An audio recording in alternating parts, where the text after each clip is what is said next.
CBN 청취자 여러분 안녕하세요. 하나님의 말씀으로 사랑과 행복을 전하는 기도력 방송입니다. 오늘은 3월 8일 안식일입니다. 기도력 제목은 감동적인 결심입니다. 주제 말씀입니다. 요셉은 무성한 가지, 곧 샘 곁에 무성한 가지라. 그 가지가 담을 넘었도다. 창세기 49장 22절 말씀. 다 함께 찬미가 504장 매일 매순간을 살아갈 때 이 찬양 들으시고 함께 말씀을 나누도록 하겠습니다. 여기는 말씀의 방송 CBN 코리아입니다.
주님 내가 시련 당할 때에 주의 약속 믿게 합소서.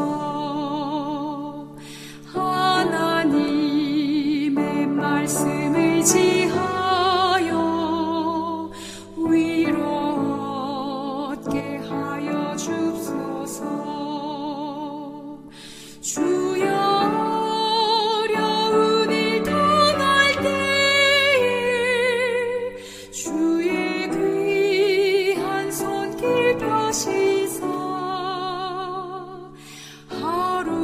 하루하루 도와주옵소서.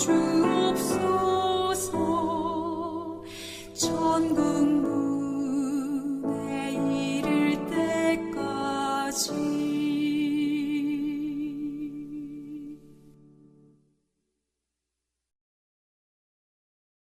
3월 8일 안식일 감동적인 결심. 요셉은 무성한 가지, 곧 샘 곁에 무성한 가지라. 그 가지가 담을 넘었도다. 창세기 49장 22절. 요셉은 이집트로 팔려가는 일이 자신에게 일어난 가장 큰 재앙이라고 여겼다. 그러나 그는 아버지의 사랑으로 보호받을 때는 한 번도 하지 않았던 방식으로 하나님을 신뢰해야 할 필요성을 느꼈다. 대상들이 가나안 접경을 향해 남쪽으로 이동할 때 소녀는 멀찍이 아버지의 장막이 세워진 언덕을 알아보았다. 사랑하는 아버지가 혼자서 얼마나 괴로워할지를 생각하며 그는 목 놓아 흐느꼈다. 다시 도단의 광경이 그의 눈에 들어왔다. 분노한 형들이 보이고 자신에게 쏟아지는 사나운 눈초리가 느껴졌다. 눈물 어린 애원을 받아치는 날카로운 경멸의 목소리들이 그의 귀에 쟁쟁했다. 떨리는 마음으로 그는 앞날을 헤아려 보았다. 따뜻하게 보살핌 받던 아들에서 멸시받고 의지할 데 없는 노예로 전락하다니 얼마나 기막힌 일인가. 그러나 하나님의 섭리 안에서는 이런 경험조차 그에게 복이 될 수 있었다. 이런 일이 없다면 수년이 걸렸어도 배우지 못했을 것을 그는 몇 시간 만에 배웠다. 그의 아버지는 그에게 강하고 부드러운 사랑만큼이나 편애와 방임이라는 잘못을 저질렀다. 이 무분별한 편애 때문에 형들은 분통을 터뜨리고 잔인무도한 만행으로 요셉을 집에서 떼어놓았다. 그 결과는 요셉의 품성에서도 나타났다. 편애로 조장된 결점들을 이제 바로 잡아야 했다. 요셉의 생각은 아버지의 하나님께로 향했다. 어린 시절 그는 하나님을 사랑하고 경외하도록 가르침받았다. 야곱이 집에서 쫓겨나듯 도망치며 보았던 환상 이야기를 요셉은 아버지의 장막에서 자주 들었다. 하나님께 충성하고 어떤 상황에서든 하늘 임금의 백성처럼 행동하겠다고 굳게 결심하며 그는 영혼의 전율을 느꼈다. 그는 일편단심 여호와를 섬길 작정이었고 주어진 시련에 용감히 맞서며 모든 의무를 성실히 행하기로 마음먹었다. 하루의 경험은 요셉의 인생의 전환점이 되었다. 그 끔찍한 재난 덕분에 그는 귀염받는 꼬마에서 사력 있고 용감하고 침착한 남자로 바뀌었다. 부조화 선지자 213-214. 요셉은 무성한 가지 곧 샘 곁에 무성한 가지라. 그 가지가 담을 넘었도다. 창세기 49장 22절. 세계 선교를 위한 기도 제목입니다. 아랍에미리트의 박교린, 이미화 선교사 부부의 기도 제목인 사우디아라비아의 영어 한국어 학원 설립을 위해 함께 기도해 주세요.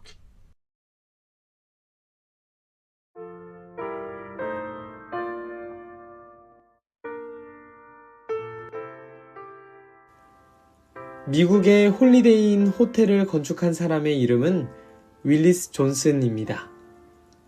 그는 원래 조그만한 제재소에서 일하던 목공이었습니다. 하지만 그는 40살 때 직장에서 정리해고를 당하고 맙니다. 정리해고를 당한 존슨은 하늘이 무너지는 듯한 충격을 받았습니다. 그 시대는 최악의 불황이었습니다. 취직은 쉽지 않았습니다. 사람들은 잔뜩 움츠린 채 힘든 삶을 살고 있었습니다. 존슨은 절망적인 상황에서 용기를 냈습니다.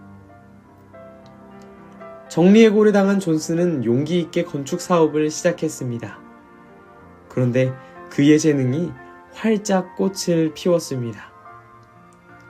5년이라는 시간이 지나고 그는 수백만 달러를 저축했습니다. 그리고 그는 건축회사를 설립해 홀리데이인 호텔을 건축했습니다. 존슨은 이렇게 회고했습니다. 나를 정리해고한 사람에게 감사한다. 그날의 고통이 축복의 관문이었다. 위기는 위험한 기회다. 희망은 항상 용기 있는 사람의 편이다. 라는 말이 있죠. 위기라는 낱말은 한문으로 위험이라는 위와 기회라는 회의 합성어라고 합니다. 위기란 위험이 일어나는 기회라고 풀 수 있는 것이죠. 위기는 언제 어느 곳에서 다가올지 모릅니다. 하지만 분명한 것은 위기에 대하여 어떤 태도를 취하고 어떻게 관리하느냐에 따라 그 위기가 발전의 계기가 될 수도 있고 침몰의 계기가 될 수도 있다는 사실입니다. 똑같은 위기일지라도 어떤 사람은 도약과 변화, 준비의 기회로 활용하는 사람이 있고 어떤 사람은 절망의 늪으로 빠져들어가는 끈으로 붙잡는 사람이 있는 것입니다. 젊은 사자는 궁핍하여 주릴지라도 여호와를 찾는 자는 모든 좋은 것에 부족함이 없으리로다. 시편 34편 10절 말씀입니다. 어떠한 시선으로 바라봐도 사실 요셉에게 찾아온 것은 기회가 아니라 위기였습니다. 이 사실은 아무도 부정할 수 없죠. 왜냐하면 요셉도 그렇게 느꼈으니까요. 그러나 그는 어떻게 했습니까? 기도력을 다시 한번 읽어드립니다. 그는 한 번도 하지 않았던 방식으로 하나님을 신뢰할 필요성을 느꼈다. 요셉이 하나님께 신뢰하였을 때 그의 삶이 어떤 결과를 맺었는지 다 아시죠? 수많은 어려움이 있었지만 요셉은 하나님의 보호하심 아래 결국 승리하는 삶을 살게 되었습니다. 사랑하는 청취자 여러분, 혹시나 치명적인 위기의 상황, 어려움의 상황 속에 계십니까? 앞이 캄캄하여 무기력하고 아무것도 해결책이 될 수 없을 것 같으신가요? 그렇다면 요셉처럼 한 번도 하지 않았던 방식으로 하나님을 신뢰해 보는 것은 어떻습니까? 교회에는 다녔지만 신앙의 횟수는 오래됐지만 우리 한 번도 하지 않았던 방식으로 하나님을 신뢰해 보는 것입니다. 그렇게 된다면 우리 모두 요셉이 살았던 것처럼 요셉이 했던 경험을 똑같이 하게 될 것입니다. 기도하겠습니다. 하늘에 계신 하나님 아버지, 우리에게 큰 위기와 어려움이 있습니다. 우리의 마음이 두렵고 또 혼란스럽습니다. 생사화복을 주관하시는 하나님, 우리의 시선을 하늘로 돌릴 수 있게 하심으로 나에게 찾아온 이 위기를 기회로 바꾸어 주세요. 나의 마음속에 있는 불안과 걱정을 떨쳐내고 하나님께서 주신 평화를 맛보기를 원합니다. 주님, 함께하여 주시옵소서. 예수님의 이름으로 기도드립니다. 아멘.